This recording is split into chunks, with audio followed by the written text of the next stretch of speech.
سید حبیب شاہ بخاری لکھتے ہیں کہ خطہ پٹھوار میں بے شمار راجاؤں نے حکومت کی۔ اس خطے کو کبھی اسکندر اعظم نے پاؤں تلے روندا تو کبھی اس دھرتی نے سلطان محمود غزنوی جیسے فاتح کے قدم چومے۔ اس خطے کے ایک گاؤں کوٹ دمیاک میں شہاب الدین غوری جیسے بادشاہ کو شہید کیا گیا۔ زمانہ قدیم میں یہاں گکھڑوں کی حکومت تھی، وہ حکمران رہے تھے۔ بعض لوگ اسی نسبت سے پٹھواری زبان کو گکھڑوی زبان بھی کہتے ہیں۔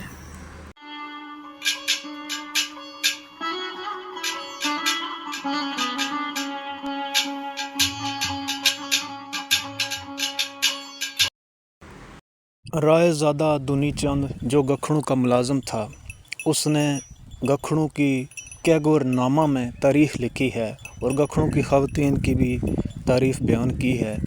اس کے حوالے سے ایک اقتباس کا اردو میں ترجمہ میں آپ کو سناتا ہوں۔ وہ لکھتا ہے کہ یہ خواتین شرم و حیا کی اوصاف رکھتی تھی، ان کی آنکھ قرآن کے علاوہ کسی اور جانب اٹھتی ہی نہ تھی اور ذکر الہی ان کی زبانوں پر جاری رہتا تھا۔ ان کے کانوں میں اذان کے سوا کوئی کلمہ پڑتا ہی نہ تھا، جائے نماز کے علاوہ ان کے قدم کسی طرف اٹھتے ہی نہ تھے۔ وہ زمانے کی آنکھوں سے اس طرح نہاں تھی جیسے روح جسم سے پوشیدہ رہتی ہے۔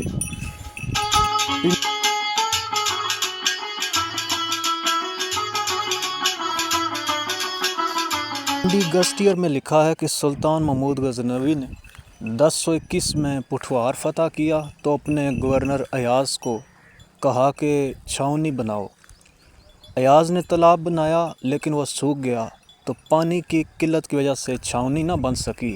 اس جگہ کو پٹھوار میں اسی نسبت سے ایات سر اور ایاز سر کے نام سے یاد کیا جاتا ہے۔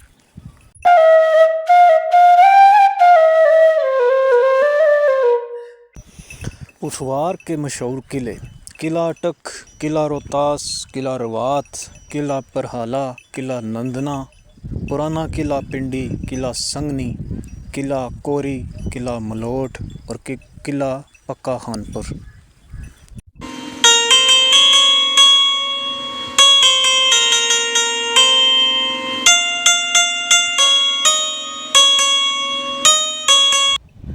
گجرہان سے 15 کلومیٹر دور کونتریلا میں 1886 میں بخشی رام نے ایک حویلی بنائی۔ یہ حویلی آج بھی باقی عمارتوں سے بلند ہے۔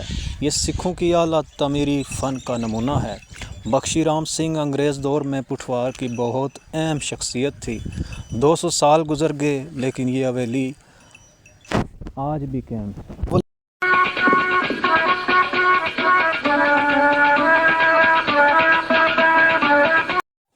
راولپنڈی ہسٹری نام کے ہندو نے آباد کیا۔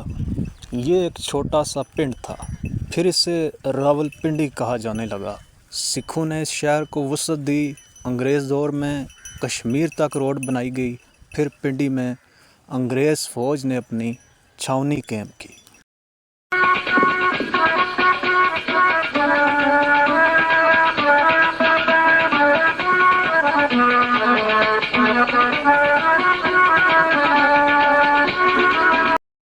سکھوں کی پٹھوار میں آخری جنگ: پروفیسر کرم حیدری لکھتے ہیں کہ 14 مارچ 1849 کو شیر سنگھ اور اس کے باپ چتر سنگھ نے راولپنڈی میں شکست نامے پر دستخط کرتے ہوئے اپنی کرپانیں جنرل گربرٹ کے میز پر رکھ دی۔